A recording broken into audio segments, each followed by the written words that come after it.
Looks like we're on air. Yeah, we're ready.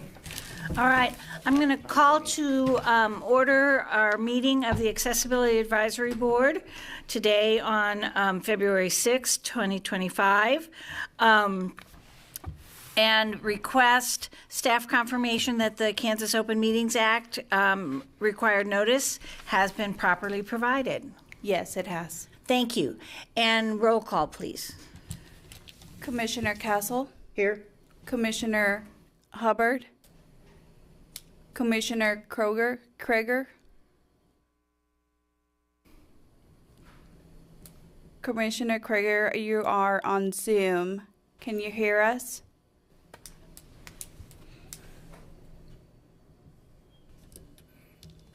I verify that she is on Zoom, but she's not responding. Might be muted or something, yeah. Commissioner Chair Oakes. Here. Commissioner Kermer. Commissioner Arnold. Here. Vice Chair Coates. Here. Commissioner Lamar. Here. Okay. We all received a copy of the minutes from the last meeting from Lily in our email notification of this meeting. Does anyone have any questions or comments about those or changes that need to be made?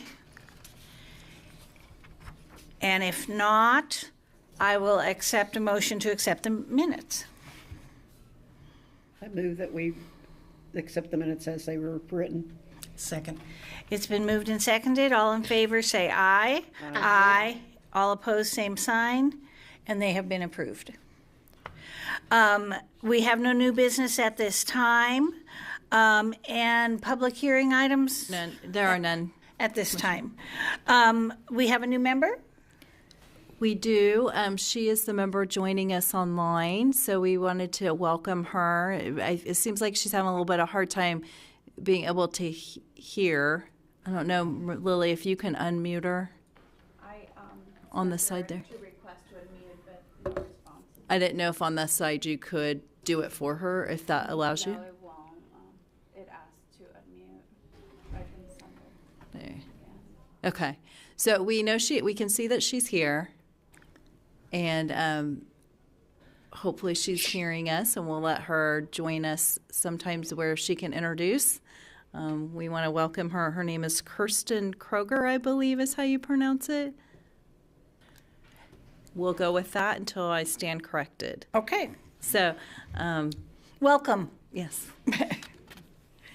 And today we have a guest speaker, Cassie Ramon. Ramon from OCCK's Solution Outreach Center. And so we welcome Cassie. You guys want me to come up here? Yes, that'd be great. This is my first time here. I'm a rookie. Oh, yeah. So we want to welcome her. She agreed to come and present a little bit on what are some of the options and available technologies and things that are, I'll just let her talk more about it, but I know she's been with OCCK and very knowledgeable. Yeah, so appreciate you guys asking us to come and talk to you. So I am with Solution Outreach Center. We are a division of OCCK. We do assistive tech is our big game, and I do have a PowerPoint, and then I provided you guys some goodie bags. There's a couple different things in there, but then it's also all of our literature. We're kind of a unique department in that we function with a lot of grants. I think we have something like 7 or 9 different grants that we fall under, and so there's some cards in there that explain those, and I'm going to kind of go over them, but just for reference, they're in there, and then also a full page little flyer that talks about solution outreach and what we do as a department of OCCK.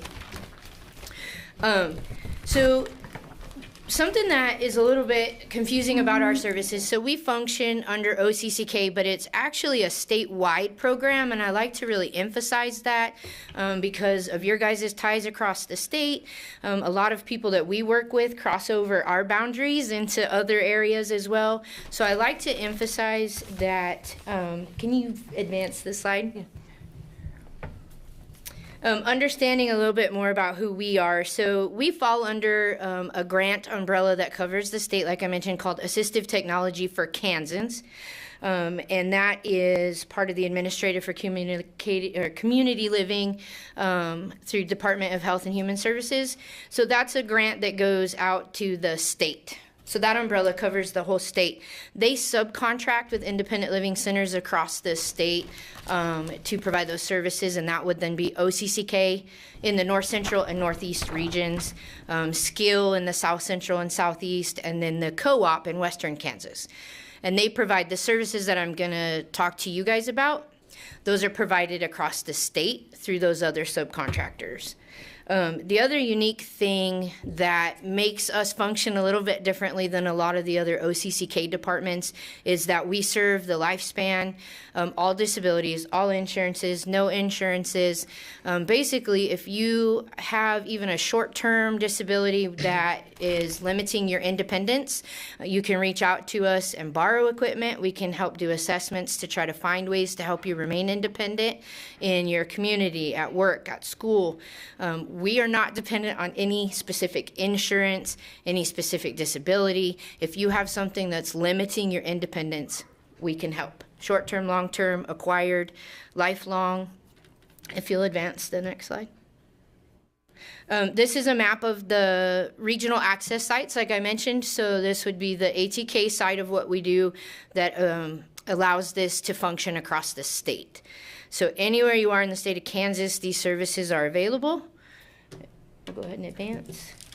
Where I'm going to do a really super fast overview of kind of what we do. So one of the things we do is demonstrations. We're very lucky here at Solution Outreach Center. We house what's called the statewide loan library. So we have AT devices that are available to try before you buy. So we like to let people try it out, see if it's the right piece of equipment and if it's going to fit them. So we can do these demonstrations. We have AT professionals that go out and can assess, if a device is appropriate. They can bring them out and do demonstrations. It's really nice in that we can meet people where they're at. So if it's something for work, we go and meet them at work. If it's something at home, we go to the house and see them at their house.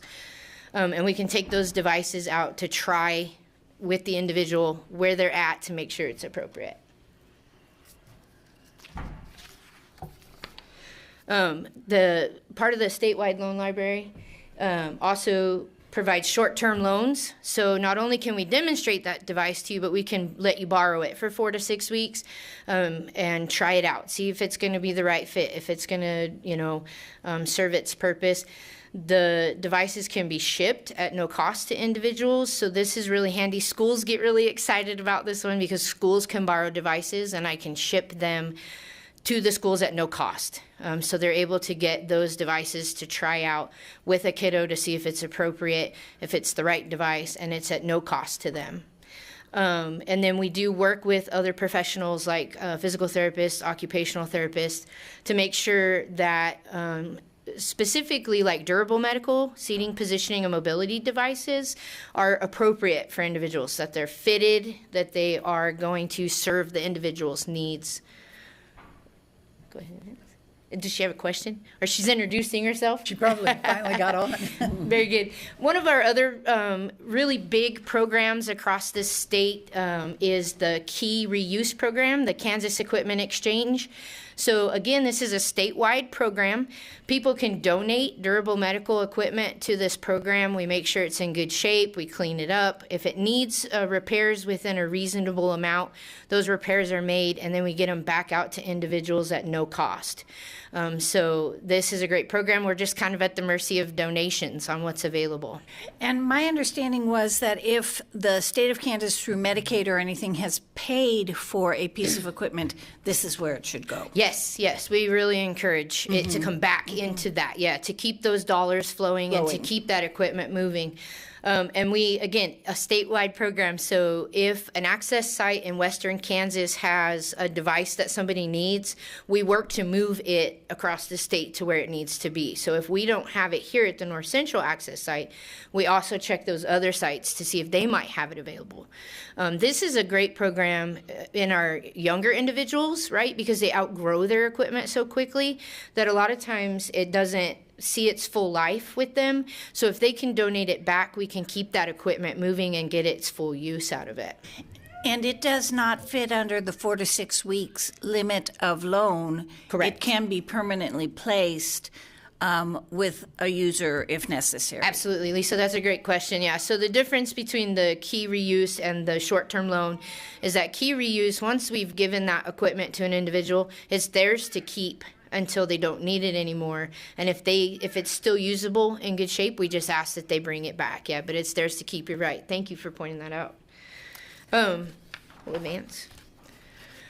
So the other thing that we do is the funding. So if we've tried a device, if we've identified it's appropriate, that it works, and maybe it's something Medicaid doesn't buy or your insurance doesn't cover it, we can look at alternative funding sources. So we work with, and this is where that access site really comes into play, because we try to be aware of those funding sources in our area. So, the South Central Access site is in Wichita. It's their job to know their resources in their area, and that's where it's really nice to have those access sites. So we work with third parties to help try to find available funding to acquire those devices, and then we can also help to kind of facilitate the road to getting Medicaid to fund things.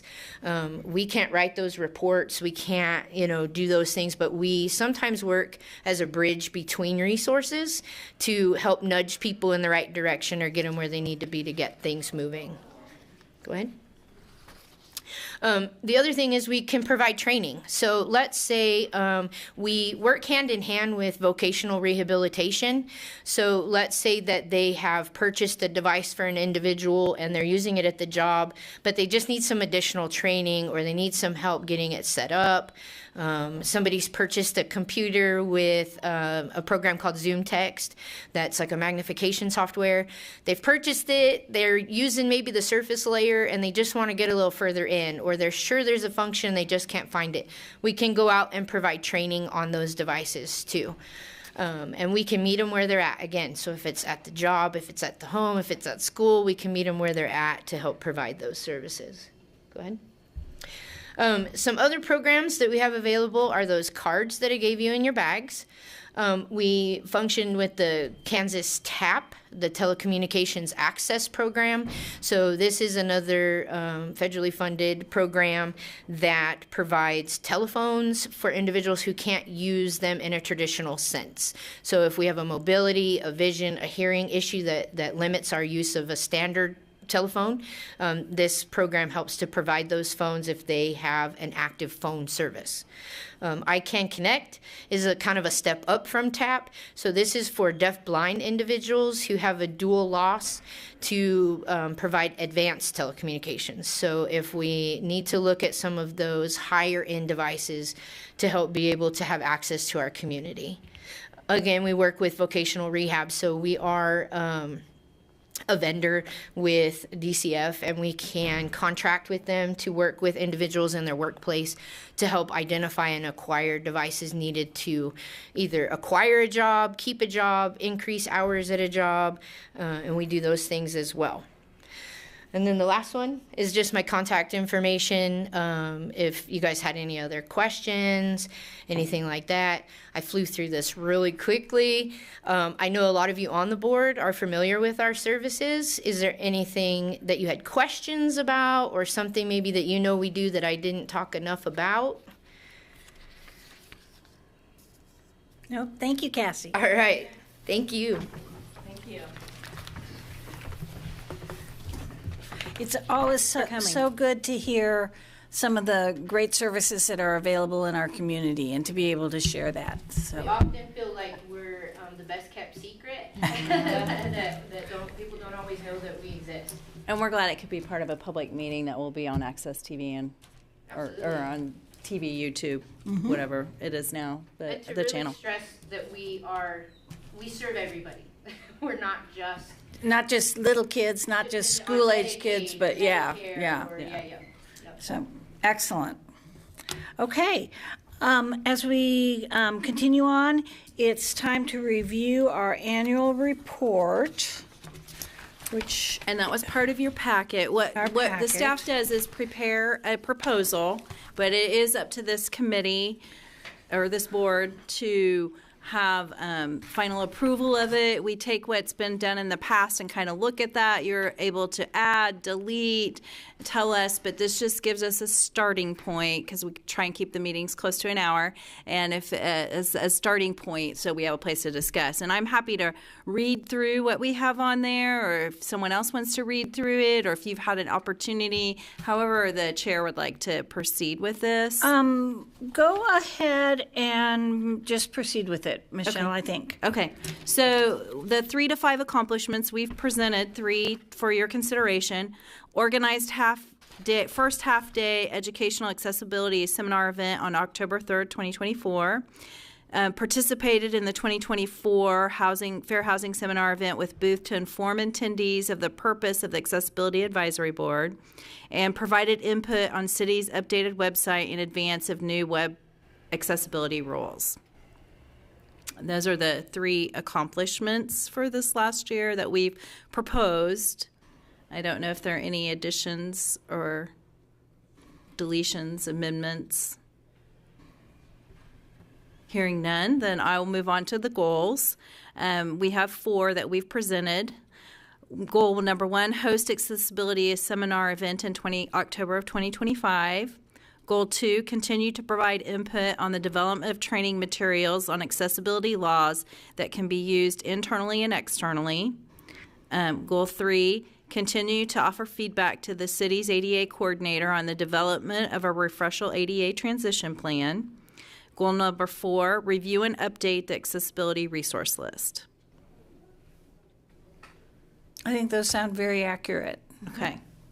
With that, then the only other thing is not really something, we just do the attendance. So that isn't really a changeable thing. We just keep track of that and have to put that as part of the report. So I don't know if anyone has any other additions, or I would just need a motion to make any amendments you wanted, or motion to approve as presented. The only thing that I see under the members list is Brent's name is not right. Spelled wrong. Oh, it's completely wrong. Yes. Thank you. Thank you for catching that. Well, as then with that amendment, we could make a motion to approve as amended. Yeah. Okay. Do I hear a motion to approve as amended? So moved. And a second? All in favor say aye. Aye. All opposed, same sign, and it has passed. Okay. Okay. For our liaison reports, Michelle will report on the website. Yes, that is one that Commissioner Kirkhart used to lead. I would note that we have been moving this towards the WCCK, which is the Web Content Accessibility Guidelines that the Department of Justice recently published and has set out a timeline. Before it was more of a recommendation, but now it is actually has a deadline. And as far as I know, those deadlines are still accurate. For the city of Salina, it is April 24th. I want to say 24th. I'm very close if it's not April 24th, 2027. But it could be that because we partner with the county who has a different deadline, that may be a little sooner. But we're working right now on that deadline to be 3 years instead of the 2 years. The basis for that is if you're over the Title II entities, which are all your local government entities, your school districts, your anything that's considered Title II, and you're under a population of 50,000, you have 3 years. If you're over 50,000, you have 2 years to implement from the time it was. Where we do some partnerships with the county, that's why I'm fuzzy on that deadline. Mm-hmm. But we are moving and working on that, and we started out with the website, but that would move me on to the second one, the social networking, because really those WCCK, Web Content Accessibility Guidelines, it's beyond just the website. It really is all social media, everything digital published for the public. And so I was going to propose, and I know Commissioner Kermer couldn't be here today, so I'm doing her report too. There wasn't much else to report, but I would propose that we merge these two liaison groups and rename it maybe just YCAG implementation instead of continuing. I mean, I know when we were building out the website, it was good to have input, and as we're working on social media posts, but YCAG now being what it is, where we have a deadline of goals to implement and working on that, I would propose that this liaison be merged, those two together. Okay. And that would be my recommendation. And with Commissioner Kirkhart not being able to fulfill that, I would nominate, or I would propose, and for your consideration, that Commissioner Kermer then take over the merged group, because she's still. Is that something, Michelle, that we need to have a motion to do, or can we just? I think it would probably be cleaner if there was a motion to do it. Whether it's required or not, I'm always err on the side of caution. It never hurts to have a motion versus if we did something and you didn't have a motion. That would be. Go ahead and do a motion. I'll move that we merge the website and the social networking and social media posts into one commission. Can we rename it WCAG? We can rename it YCAG. We could. YCAG. Into the YCAG liaison. Okay. Yes, and Commissioner Kermer to take that spot. And I can second that. It's been moved and seconded. All in favor say aye. Aye. All opposed, same sign. And that has passed. Under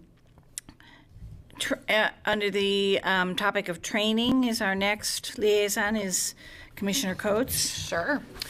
So you can see from our goal list that our plan is to host another accessibility seminar event in October of 2025. And so I am assuming that we will look for ideas and topics for that session. It was really well attended in the fall of 2024. And very well done. And very informative.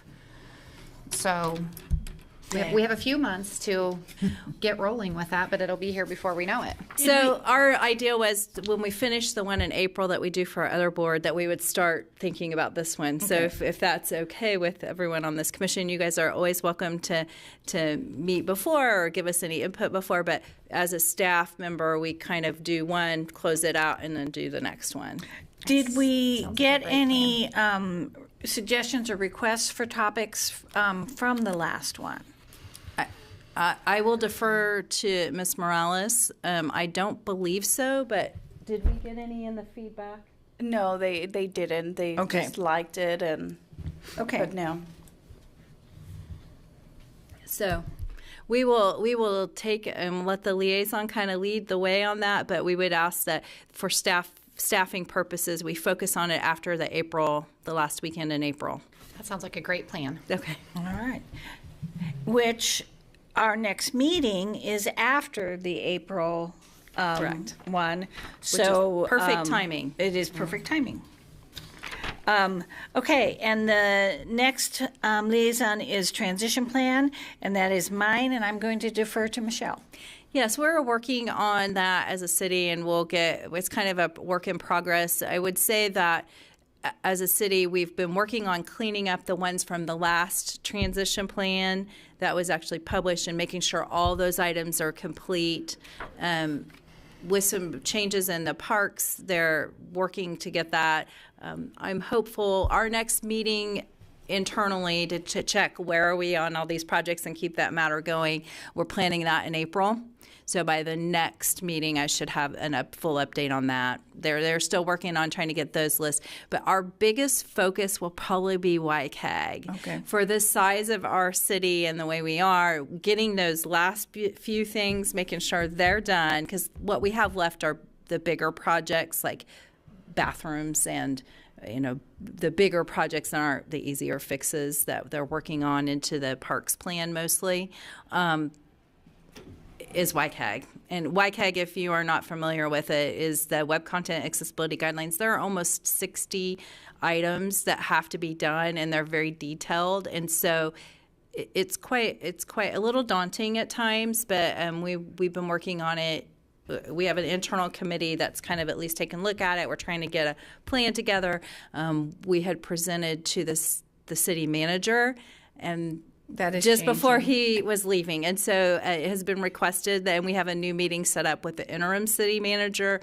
And then you'll have one with whoever is appointed. The Probably, but we imagine it'll take a few months, and we should be, I don't want to wait until 8 months, 9 months down the road, especially if we have to comply with the 2026 deadline and not the 2027 deadline for those decisions. But that will probably be a big portion of our transition plan. Some of that will go hand in hand. Okay. Yeah. So initially, when the transition plans, just a little bit of background on the ADA, when they came into being in 1990, no one could have dreamed all this web content accessibility. I'm sure people dreamed it, greater futuristic people like me, right? But no one knew it was going to be like this, and that how dependent I think cities would become on this, and all Title II entities and providing services. So it wasn't officially written in as those original transition plans. So it kind of developed afterwards, even though they haven't reenacted the law. It's been in the Department of Justice regulations coming forward, and so. But it is really a transition plan. It's accessibility of your services. So.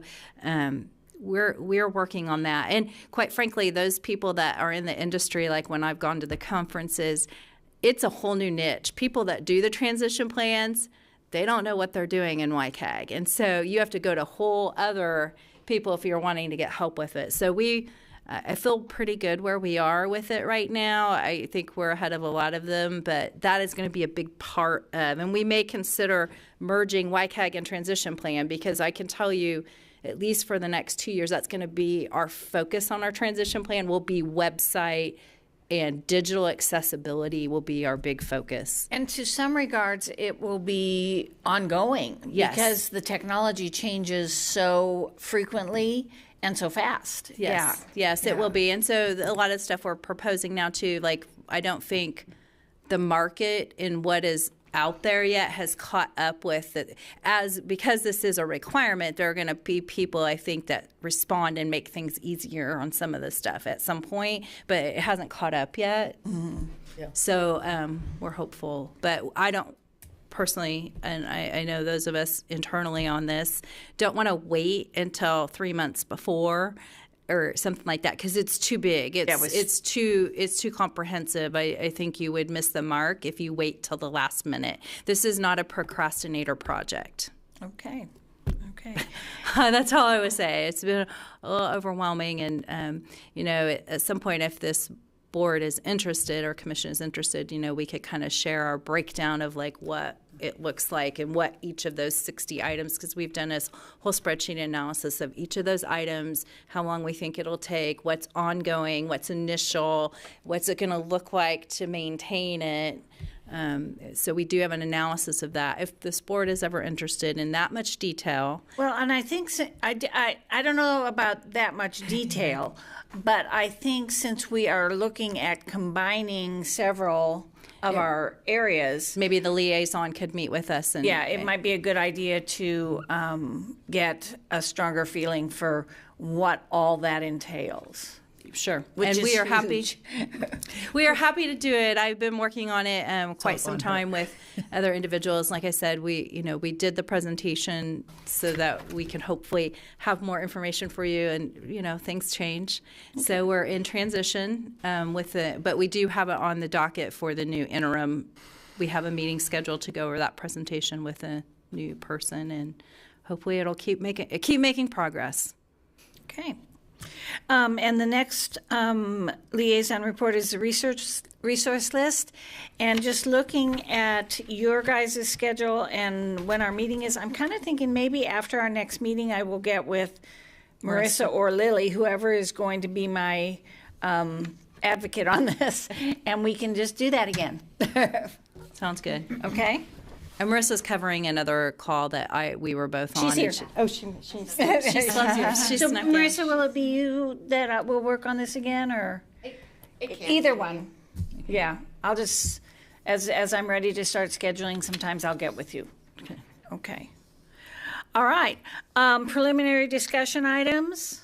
If I might Okay. wrap one thing, if I could have a moment, Chair, I just wanted to make sure for some of the newer individuals, there's been a question a little bit about what our purpose is or what the expectations are, and I just wanted to share maybe just a little bit of history, like why this board came into existence from what I can read. Again, I haven't been here throughout the whole time. I'm looking at historically the records of it, but it was really to help with that when the ADA came into effect to do that initial transition plan and to have an avenue for individuals to have a place they could come and ask if there's a concern, and for a voice of a panel of people with expertise to be able to have input on these kinds of things. So what we've tried to do is have speakers like Ms. Ramon come in and other individuals from the Parks Department tell you what's going on, what services are available, and also provide an avenue for you to have input when the city is doing a new project, like was proposed at the last meeting when they shared about the Jerry Ivy Park updates.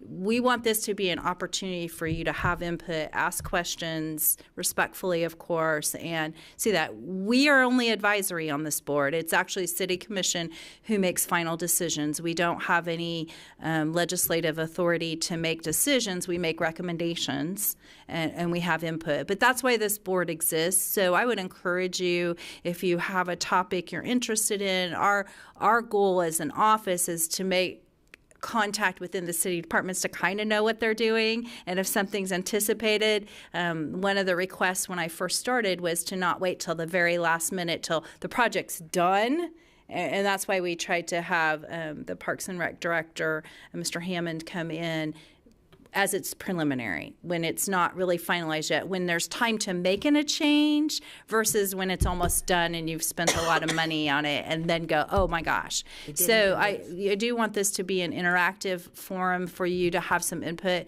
Not everything can we always address, but also for these committees to be those revenue or these avenues for people to make those comments. And just, if there is ever a question during those presentations, just ask you to make it or to become involved as a liaison. That way you can have more input. But that is the purpose of this functioning body. Again, I'm sorry, we don't have we don't have authority to pass codes or to do that. We only make recommendations to the City Commission. They really have final authority. But just that little insight on why these committees, why we're kind of doing that. And we always welcome input. Please don't send it as a group response to everyone in this. I'll always remind everyone, just send it to the city employees, because we don't want to start a meeting that violates COMA, Open Meeting Act, Kansas Open Meeting Act. We don't want to violate that, but you can always send us your suggestions, and we try and incorporate them into our meetings, into anything. We're always open to those ideas. So that'll be my segue into the next. Well, and preliminary discussion items, always somewhere I try to ask the question, what ADA concerns have you been working on since our last meeting? I would say since our last meeting, the big thing was much came in about the snow and snow removal and it being slow and all of that. So our position, even though our office does those kinds of complaints through the HRC and we look at those, because it's very temporary and it's quick, those are more handled. We don't open a case on those typically. We have it handled through code enforcement. So we make sure code enforcement knows. They go out. They usually tell someone you have a responsibility under the city code to remove the snow within so many hours and goes through that. And if they don't do it, then our procedure is our code enforcers will go out and do it for you and send you the bill. It's called abatement process. So that has been that since our last meeting. That was a big one. Yeah. That we had a lot of those for a while, and it's not one where our staff is going out and monitoring and seeing. I mean, the main thoroughfares, you see that, but there are a lot of streets in Salina, a lot of sidewalks, a lot of apartments, a lot of landlords, a lot of that, and so the only way we know about it is for someone to contact the city, and then a response can be made. But we are not going up and driving down every street and seeing if people have done it appropriately. No one in my office in code enforcement, we don't have that capacity, and I don't think that's really what the people want. So please have some patience, but let us know, and it will be addressed as quickly as it can. But that was probably our biggest ADA complaint that was coming in for a few weeks there, and that's the one. Would you just talk to the weather people and make it stop? Yes, I'm afraid they won't listen to me because I think we have more coming next week. So I hate to break it to you. No. We just got everything melted off our place pretty well, and Here we go again. Yep. yeah. A couple days next week. All right. In unfinished or other business, a reminder that the Fair Housing Seminar will be Friday, April 25th. And if we could have like a email come around to sign up for times Okay. that board members could attend and man our table. Yes. I think we kind of, after last year, found that would be a much more comfortable way to do it. And that sounds good. I will say our sponsorships are down a little bit this year, so we won't have too many tables, so it will be a little bit easier. We are looking at possibly not doing it in the same location. We should have that. As soon as we have that solidified, we will send out an email. Right. But I'm hoping that we'll have that solidified in the next 2 weeks. Okay. And to those who haven't been to it, it is very interesting to sit and listen to the sessions, and you learn an awful lot. But again, it would be very nice to just sign up for a session or two and not have to sit for the whole day. Would you like, I guess I would ask for some feedback from this body. Would you prefer hour shifts, 2-hour shifts, or what would be your idea for those kinds of shifts in increments? The important times for us to cover are the breaks. And so probably hour shifts Okay. covering the breaks. Yeah. Breaks It's- between seminars? Yes. Yes. Okay, we shall do it. And you are welcome to stay. If you are covering 2 shifts back to back or whatever, you're welcome to stay, or you can leave, or however you wish to do that. I will let you know. But yes, we will be sending out something and asking for if you're wanting to participate, if you want to sign up. We encourage both of our board members to attend and let us know. And especially if you're volunteering, the fee is waived and that kind of thing. So just let us know so we can be prepared. Okay. And then the next item on the agenda is a hard one. We would like to spend a little bit of time to recognize the passing of Commissioner Brent Kirkhart. And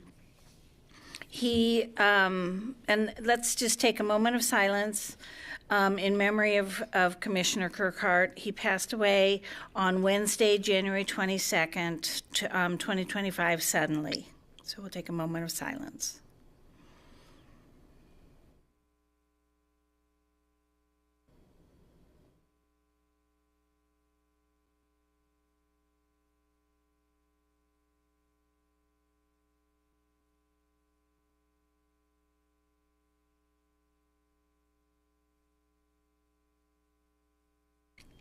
Okay.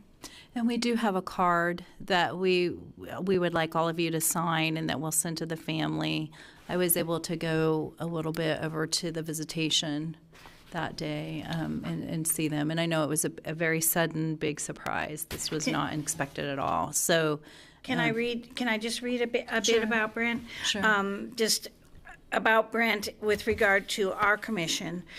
He was appointed to serve as a member of the Accessibility Advisory Board as of September 1st, 2022. Commissioner Kirkhart was always very helpful, kind, and devoted to serving the community. Commissioner Kirkhart was part of the accessibility seminar that was hosted by the city's Community Relations Division and served as one of the lived